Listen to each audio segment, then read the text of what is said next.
Europe দেশের চমৎকার একটা কথা আজকে শেয়ার করব। এই যে দেখেন, এইভাবে গাছে কিন্তু অনেক কমলা ধরে আছে এবং কমলাগুলো খুবই মিষ্টি, আমি খেয়েছি এর আগে। তো এখানে নিচে অনেক কমলা পড়ে আছে। তো প্রতিদিন এই কমলা গাছের যে মালিক, ওনার সাথে একদিন কথা হয়েছিল।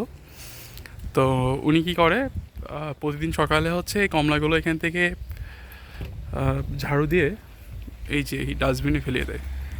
তো আমি তাকে প্রশ্ন করলাম যে আপনার কাছে এত সুন্দর কমলা আছে, তো আপনি কেন হচ্ছে এখান থেকে খান না?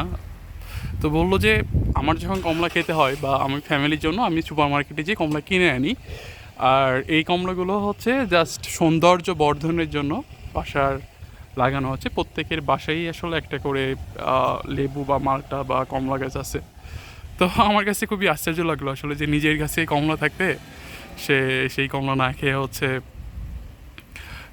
কমলা হচ্ছে সুপার মার্কেটে কিনে আনে, আর এইগুলো প্রতিদিন সে পরিষ্কার করে রাখে।